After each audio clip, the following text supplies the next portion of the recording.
So I know by the title of this video and the subject of it, there's going to be some controversy. I'm probably going to get some likes, I'm probably going to get some dislikes. But I'm ready for that, because on one side of the spectrum I am also a gamer, but on another side of the spectrum I am also a movie guy. So it was fate that I had to talk about this sooner or later. So Star Wars The Last Jedi recently came out, and there's a lot of controversy around it. There's a small amount of people that actually like this movie, and then there's a big amount of people that really hate it. And I'm telling you, they really hate it. And it really shocked me as a movie guy when I saw that there was even petitions online to have this movie removed from the actual lore of Star Wars, because people really thought it was that bad. Now, me personally, I've seen the movie a couple times. You know, I've also rewatched all of the original Star Wars, and yeah, I know that the books aren't really canon anymore, but I still read my paperbacks when it comes to Star Wars. I have tons and tons of boxes in my closet, literally, of nothing but Star Wars paperback books, and even stuff from Star Wars Legend. And I've even played a lot of Star Wars games in terms of Coder, also known as Knights of the Old Republic, and even Knights of the Old Republic 2, and I could just continue with all that. But let me get right down to the chase. The title of this video is Why Do I Defend Star Wars The Last Jedi? Well, in order for me to have a solid little background to go on, I'm going to have to talk about the other movies as well.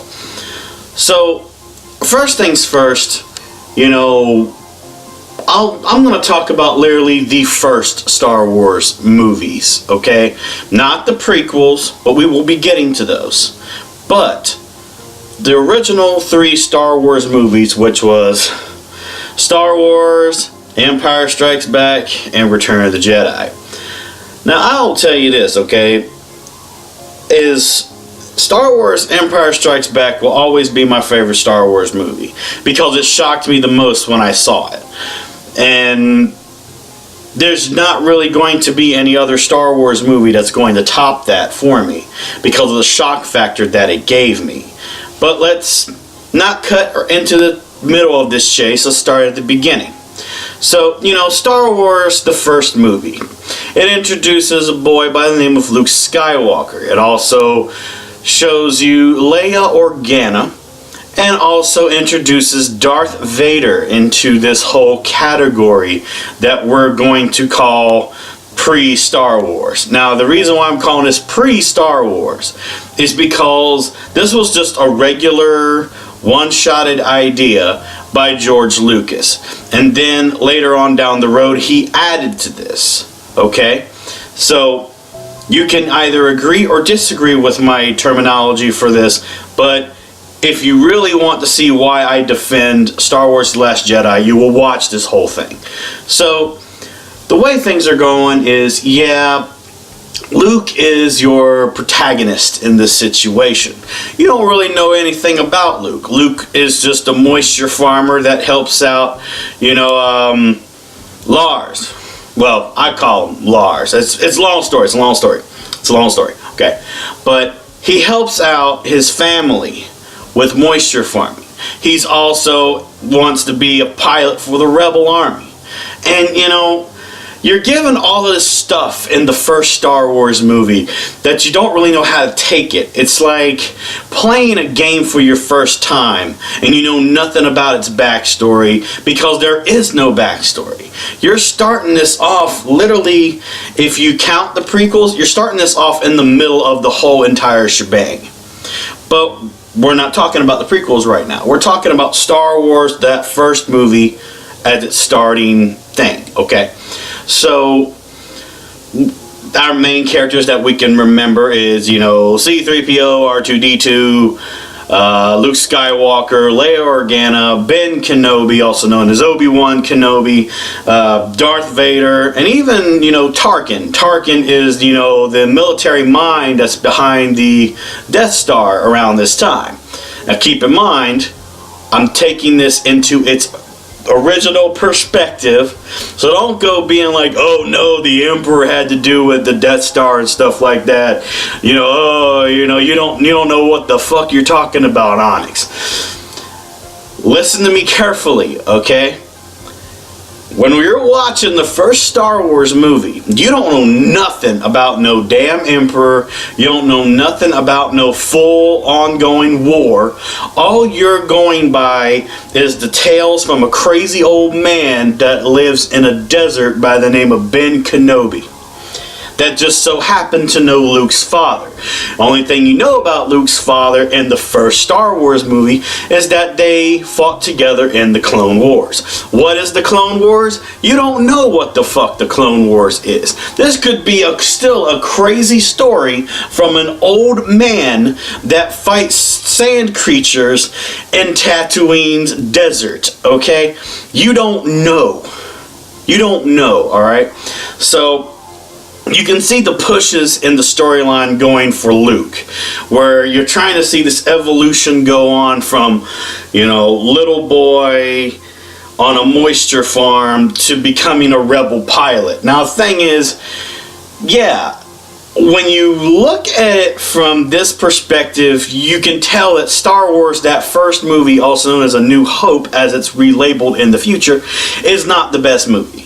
Okay, because you're going in there blindly with a story that you don't know if it's even true or not. You're going by the perspectives of you watching a Star Wars movie for your first time. Okay, so you're looking at this and you're like, alright, I can see a push going on with Luke. They're trying to make you relate to him and stuff like that. Okay, that's fine. But who are really Luke's parents? He was living with his aunt and uncle on a moisture farm, and the only thing you know about his real family is that Luke's father was in a war called the Clone Wars with a young Ben Kenobi. Now, just take it with a grain of salt, okay? You can say I'm wrong, I don't give a damn. That's really what it is. Okay, that's really what this movie is. Yeah, you have Han Solo, you have Chewbacca in there, but what do you know about Han Solo? Absolutely fucking nothing. Okay, do you still know anything about Han Solo even to this day in the Star Wars franchise? No, you do not. You don't know nothing about Han Solo, okay? You can read it up about him in the paperback books, but we're putting the paperback books to the side because now, in the Star Wars canon, the paperback books are not canon. Alright? So, if you're going by movie perspective, nobody knows anything about Han Solo's past, only that he is a smuggler, has a Wookiee as his companion, has a great freaking Corellian ship, and he's a scoundrel. That's Han Solo. So, yeah, that's the first Star Wars movie.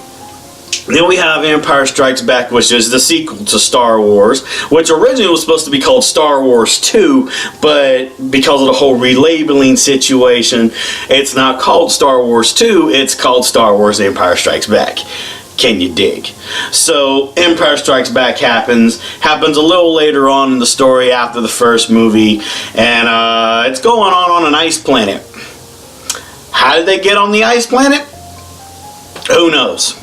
It just happens. They're just on the ice planet, okay? They could have flew there. They don't tell you how they got there. They just start off on Hoth. That's how that goes, okay? And then also for some reason, yes, true, Luke did destroy the Death Star in the first movie, but if you remember, like I said, this happens a little later on after the first movie, because if you notice, Luke's first mission in the first movie was going to stop the Death Star. And now Luke's a commander. Hell, Han's a captain. The only reason they got these titles was because of what had happened with the Death Star situation. Okay? So, take it with a grain of salt, okay? Just take it with a grain of salt. So everything's going on Hoth, the whole thing with the AT-ATs, AT-STs, and snowspeeders. And a lot of lives are lost, rest in peace. And Darth Vader is trying to get his hands on Luke Skywalker because of what had happened with the Death Star situation. But you're wondering why does he want Luke? You know, because if you remember from the ending of the first Star Wars movie, the only line that Vader gives in terms of concern for Luke is the Force is strong with this one. That's it. So for some reason the movie is trying to build up the whole curiousness of Darth Vader and Luke Skywalker. Okay, so later on, you know, Obi-Wan comes to Luke in a frosty time of need and tells Luke that he needs to go to the Dagobah system and go find somebody by the name of Master Yoda to go and help him increase in training and whatnot. Okay, so he finds Yoda. Yoda's a freaking troll. Yeah, you know, plays piggyback with Luke for most of the movie, teaches Luke stuff about the Force. Now keep in mind, still taking this with a grain of salt, okay? This is the second Star Wars movie. What do you know about Yoda? That he's an old Jedi master, and that he's trained a lot of Jedi in the past, and even trained Obi-Wan Kenobi, okay? Which, of course, you later on know it's a bit more stretched out than that. But that's it. You don't know nothing else about Yoda. You don't know anything else. You don't. Don't even say you know everything about Yoda at this point. You don't. You still don't know everything about Luke. You still don't know everything about Han. Okay? So then later on down the road, you know, Luke abandons his training because he finds out that his friends are in trouble in Cloud City.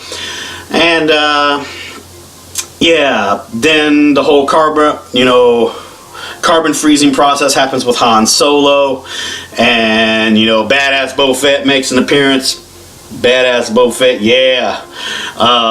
And of course, Vader is told of Luke coming to the location on Cloud City, makes a trap for Luke. They have a little miniature little boss fight go on. And of course, Luke is still not a Jedi yet. Yes, I know. Isn't it crazy?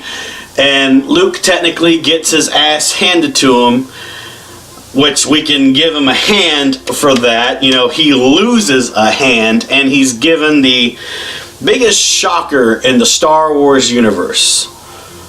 It's, I am your father. You find out that Darth Vader is Luke's father. So that's a new thing we know about Luke right there, guys. Is his dad is the bad guy. It's a big cliche in the movie industry, but it shocked a lot of people in theaters. I know. I remember. So that's basically Empire Strikes Back. Return of the Jedi happens a little bit later on after Empire Strikes Back. I'm not putting dates and years and centuries into this. It doesn't matter, okay? Just take it with a grain of salt, okay? Just take it with a grain of salt. So, Return of the Jedi happens. Basically, it's a rescue opportunity to try and get Han back. And Luke finds out that, you know, he's now technically a Jedi Knight, and his one task is to defeat Darth Vader. But then Return of the Jedi introduces a new character. Well, technically Empire Strikes Back does, but it's not really talked into that much. But you get more of an emphasis in it in Return of the Jedi, which is basically the Emperor, Darth Sidious, also known as Mr. Wrinkleface when I was a little kid and I saw Return of the Jedi in theaters. So, yeah, we have a mega boss that's in control of a main boss, and you probably get the drift, right? So, Luke, being his smug self, tries to help Darth Vader find the light still in his heart, which of course is not there yet. And Luke gets to go and meet the Emperor. While this is going on, the rebels go down to find an old abandoned rebel base. They also run into Ewoks. Yeah. That's that, really, in a nutshell, okay? Without deep details, that's really what that is. And then, of course, there's a big battle that happens, not just physically, but mentally, with Luke Skywalker, where Vader and Luke are lashing out, and Vader finds out that Luke is brothers with Leia, which means Leia is a Skywalker. You find that out technically in Empire Strikes Back. It's a small little piece of this whole thing. Now, I know people will be like, no, that's a big thing, that Luke and Leia are brother and sister. What the fuck are you talking about, you stupid movie nerd? I'm going to keep reminding you of something. Take it with a grain of salt, okay? Did you even try to process the whole situation with Luke and Leia being brother and sister? Because if you remember, Leia was up in space. Luke was down in the sand. Okay, this is still a shock factor to people. Alright, around this particular time still. So just keep taking it with that grain of salt. You'll understand why later. And then, you know, of course, Vader finds the light in himself, throws Sidious off a balcony. He's dead. He's just dead. Vader removes his mask to see Luke with his own eyes. Vader dies. Luke does a burning ritual at the planet below in memory of his father. And you see that there's not 2 but 3 Force ghosts now. There's Obi-Wan, there's Yoda, and now Anakin Skywalker, which still has its own little problems with the lore too, but I'll probably talk about that later on. And then the prequels were made. Now the prequels, yeah, I kind of saw them coming when I was a kid, but I didn't expect them to be bad like this. I think what actually ruined Star Wars The Phantom Menace was Jar Jar. I will always think it's Jar Jar. Do I think that it is the worst movie? It's pretty bad, but it's not the worst Star Wars movie, okay? Now, I could get into the whole thing with the prequels, but really everybody knows what it is. But the only thing you need to remember for this video is that Anakin Skywalker has no dad. His mom is not with the Force, and nor is she a Jedi or anything. And she gave birth to a kid that had midi-chlorians in his blood. And no, I'm not talking about heroin. I'm talking about midi-chlorians in his blood, which makes him Force sensitive, basically, in a nutshell. That's all you need to remember when it comes to that movie. The second movie, yeah, you see the evolution between Anakin Skywalker and Obi-Wan Kenobi. This is where you're starting to learn what the Clone Wars is. I don't even need to get into that. Okay, just remember that there's an evolution going on between Anakin and Obi-Wan. Anakin, you still don't really have any backstory on him except that he's becoming a Jedi, that he is being trained by Obi-Wan Kenobi, and he's a troublemaker. That's really all you need to know about Anakin right there. And then the third Star Wars movie happens where basically Anakin is being touched with the dark side a little bit more, and he starts becoming Darth Vader. You start to see where the story's starting to end up now. But the main thing you need to remember for this one is the whole situation with Anakin just being a brat and being too into the dark side. Just remember that, okay? So then we had Star Wars The Force Awakens. I had some issues with that movie, but I still think it was a good movie. Okay, the only things you need to keep in mind with this one is Leia, yeah. There's also Poe, yeah. There's Finn, yeah. and Rey, which is a very talked about character right now. So let me go ahead and get into this though. Why am I defending The Last Jedi? Why did I talk about all those past movies? Okay, well, it's time to start clearing some air that's going to get me some dislikes. Okay. Do I have a problem with Rey being the Mary Sue type of subject in Star Wars right now? Well, remember when I was talking about the first Star Wars movie? Okay, now, imagine if Luke was a girl. Okay? Imagine if Luke was a girl. The pathways are similar with Luke and Rey, except Rey, it's more of a cliche with Rey versus when it was Luke, it was the beginning formula. Okay, so to say that Rey is the Mary Sue of Star Wars, that would mean that you would have to have a problem with Luke and his evolution in the Star Wars franchise. Okay, but it's going to be argued by a lot of people. I'm probably going to get a lot of dislikes for this, and that's fine. I'm ready for it, okay? I'm ready for people to tell me that I'm wrong. I'm ready for people to say that I don't know what the fuck I'm talking about.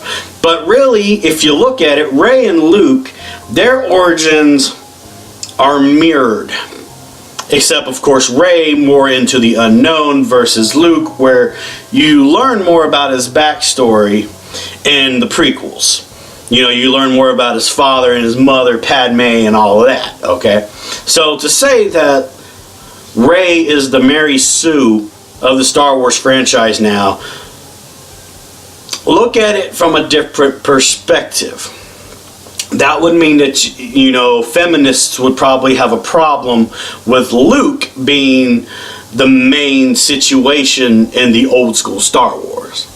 Okay, now I'm probably gonna get now from feminists attacking me now. Okay, that's fine. Second thing, the whole thing with Kylo Ren.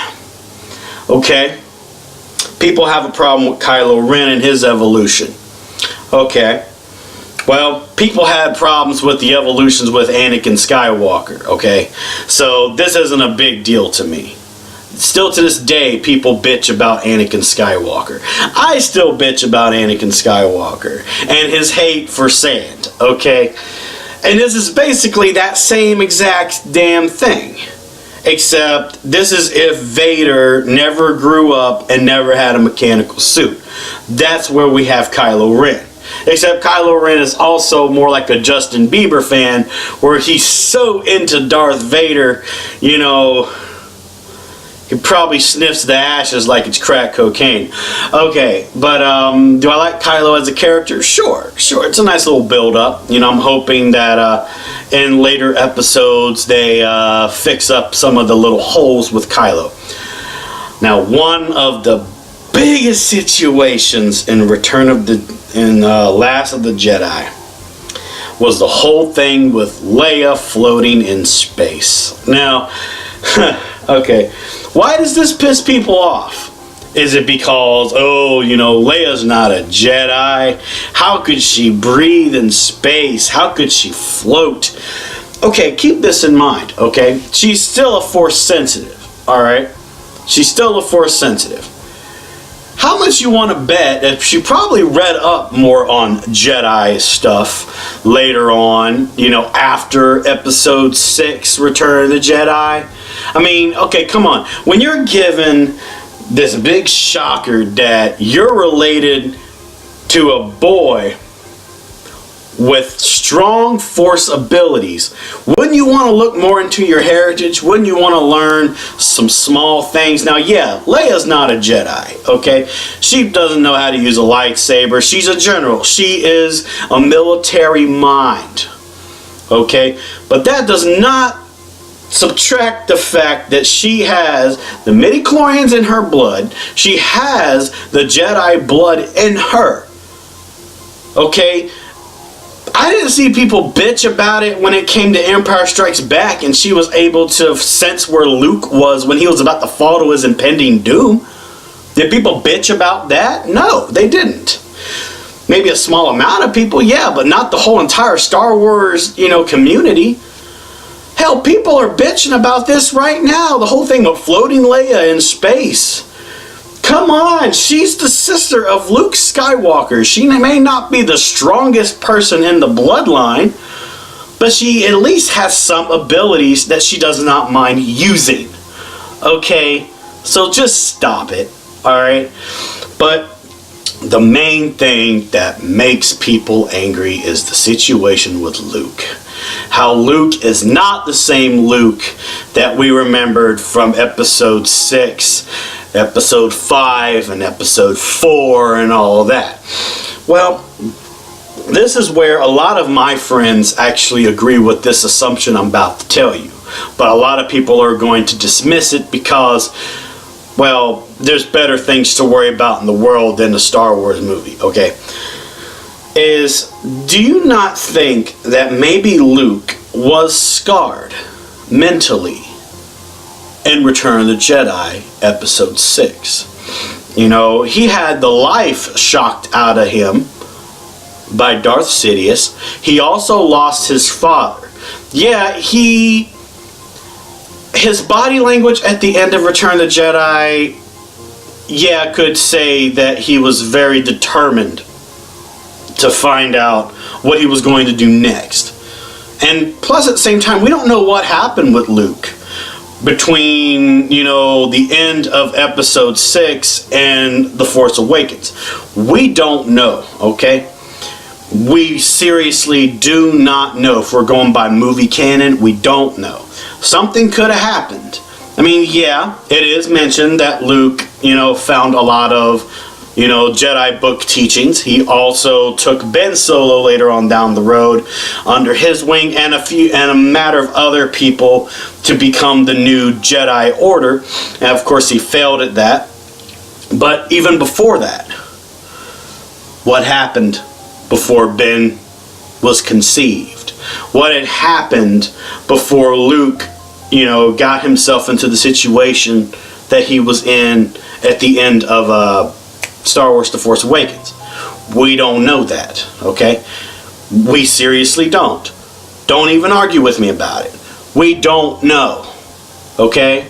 Now, you could talk about the paperbacks as much as you want, but a lot of it's now not canon. It's not lore driven. It doesn't exist. And it pisses me off too. It does piss me off that now there is no more talkings about Lord Revan. There's no more talkings about Darth Sion. No Nihilius. None of that. You think that makes me happy? No. That's the one thing now that I hate about Star Wars, is that everything that we learned that was approved by George Lucas back in the day now does not exist because of Disney. Okay? That is the one thing that I rant about. That's the one thing that people should be ranting about. Not that the Star Wars The Last Jedi sucks, which it doesn't, okay? It's not the best, but it's not the worst, okay? Now, the whole situation with Snoke. Yeah, I didn't like what Rian Johnson did with Snoke in The Last Jedi, you know, killed him off like that. Yeah, I'm kind of in the same boat as you guys when it came to that, but I dealt with it. The whole thing with Cantabite and Rose, the character Rose. Well, there's always going to be little miniature stories within a main story. There's always going to be, no matter if it makes sense or not. Okay? Keep in mind, the situations with Rose was that she recently had lost her sister due to the whole situation with the Dreadnought of the First Order. And it is a sad story. It is a very, very sad story. And then when you find out more about her origin story with Cantabite, yeah, that's really sad as well. I guess you could say they could have interpreted it a little bit better when it came to mixing Rose with Finn, if you know what I'm saying. Not the whole romance thing, okay? I already knew that was going to probably happen, okay? But yeah, I mean, it wasn't the best interpretation of the story, but the fact that it was, you know, attempted at, I'll give props to Rian Johnson for it. I'll give props to that. But all of this just leads to the whole situation with Luke and how he seemed weaker in The Last Jedi, and he didn't seem confident like he was in the other Star Wars movies, okay? And especially how he died. Isn't it a bad situation where Carrie Fisher is now dead in real life, but Luke is gone, you know, at the end of the movie, which technically I don't think that's the end of Luke. I think he's going to come back as a Force ghost, because really, if you think about it, when you thought that Yoda was gone for good at the end of Return of the Jedi, hell, Yoda's back in this movie now. And he's stronger than you would even possibly imagine. So, it makes sense to me. I kind of liked it. There was even some parts in the movie where I teared up because of the references and stuff. I don't even need to explain the references. People know what I'm talking about. They probably didn't tear up like I did, but they know what I'm talking about. But I'd say the main problems that people had with Star Wars The Last Jedi was the situation with Luke and the situation with Rey. Now, the whole thing with Rey and her parents, it's not technically confirmed that Rey's parents were just a couple drunk traitors and stuff like that. You only hear that from Kylo Ren. And technically, Rey does state that they were drunk traitors, but the only reason that could be wrong is because Rey, her mind was twisted when all of this was going on. She was in conflict with herself. There was a few times where I thought Rey was going to, you know, take the hand of Kylo Ren and turn to the dark side. There was even times where I thought Ben was going to take Rey's hand and come back to the light. You know, technically we still don't know who Rey's parents are, okay? If you take it from that perspective, it's still not been confirmed. And hell, you never know. A couple years from now, J.J. Abrams will probably fix that up for us. And that's all I really got to say when it comes to Rey. When it comes to Luke, that last lightsaber little battle situation at the end, I did enjoy that, though. I actually did enjoy that. But yeah, I had some small issues with the whole situation with Luke, but in a way, I always take things like a grain of sand. I keep saying that because, okay, yeah, Luke wasn't that confident in himself in the situation in the movie. It's fine. You know, I could get deeper into it, but really, I don't really need to. I really don't need to. I agree with how Luke's mindset was. I just do. But this also will lead to a question that people are probably wondering to themselves right now. Why did I mention the old movies comparing it to The Last Jedi? Well, the whole character development with Rey. There is no character development with Rey, okay? Just like there's no real character development with Finn, except that he used to be a stormtrooper, okay? There is no character development with Poe, alright? And people are bitching about that. But if you're gonna bitch about that, you need to bitch about the character development with Han Solo, and you need to bitch about the character development with Luke, okay? Because, yeah, Luke has more character development now because of the prequels, okay? Because of the prequels, yeah. But Han Solo has no character development. He doesn't. Go ahead and say I'm wrong, but go rewatch the movies. Write down stuff that you learn about Han and get back to me in my comments section, okay? I'm welcome to the likes and dislikes right now. If they're gonna happen, they're gonna happen. Okay, they're just gonna happen, and I'm ready for it. Okay, so is The Last Jedi the worst Star Wars movie? No, it's not. No, it's not. Okay, it's not. In my case, if I was to say what would be the worst Star Wars movie, I would say it'd be either Star Wars. I'd say maybe Star Wars. It'd be a tie between Star Wars Episode 1 or maybe Episode 2, but I'm probably going to lean more toward Episode 1, which is the prequels, The Phantom Menace, and the original Star Wars movie, which was A New Hope. Because we're going in there blindly, technically.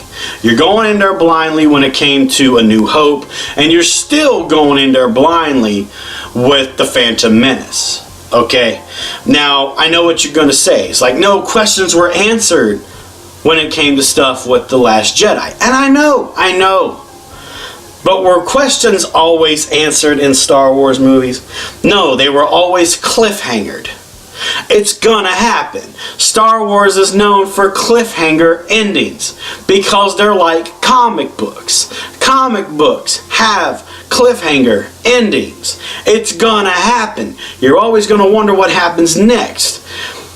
Now, I will say one more thing before I end this. Okay, just one more thing. There was an article that I read where Rian Johnson blames the fans for how The Last Jedi happened because of predictions and stuff like that. That right there, though, is a complete load of bull, and I'll say why. There was always a lot of talk about what was going to happen next and after Star Wars 1, also known as A New Hope. There was always going to be predictions on what was going to happen in Empire Strikes Back, Return of the Jedi, which originally was supposed to be Revenge of the Jedi, but Jedi don't do revenge. But there's always going to be speculation. There's always going to be predictions. There's always going to be theories. That should not ruin a movie. The fact that you let that twist around the movie is a load of bull. Okay? So to the people watching this later and probably waiting to write some hate in my comments section and give me some dislikes, I'll leave you with this, okay? Instead of signing petitions to remove The Last Jedi from lore canon and bitching about a Mary Sue and bitching about a Jedi that died, you should be going to Rian Johnson about why he's letting small things get to him. That's what you should be bitching about. Another thing you should be bitching about, everybody, is Disney and why the original lore that was put in paperback books and video games is now not canon anymore to the storylines because of Disney. Because before Disney bought the whole thing of LucasArts, well, there was Coder, also known as Knights of the Old Republic and Knights of the Old Republic 2. You know, there was so many different paperback books. One of my favorite series of paperback books when it comes to Star Wars is Shadows of the Empire. I love that thing of paperback books right there. It's absolutely amazing. You know, but those are the two things you should be bitching about. Not trying to sign a petition about removing The Last Jedi from canon lore. Not bitching about how an old Jedi died and how he is not superior the way he was in the past. Shouldn't be bitching about a female with no character development and stealing a lot of the limelight when Luke Skywalker, being an opposite gender, took a lot of the limelight. Plus, at the same time, if you want to talk about character development and how Rey got no character development, let's talk about Han Solo. I still like Han Solo, okay? but he ain't got no character development. So, I'm ready. Give your likes and dislikes. Give your good comments and bad comments. I'm ready. And at the same time, this is going to be unedited, because I want people to see me for who I am. Okay? But in conclusion, don't bitch about a movie. Bitch about the person that let small things get to him while making this movie, and the company that got rid of a lot of our childhood. That's what you should be bitching about. So, thank you all for watching. I'm your friendly neighborhood movie guru, and this was why I defend Star Wars: The Last Jedi. And I will see you in the next video.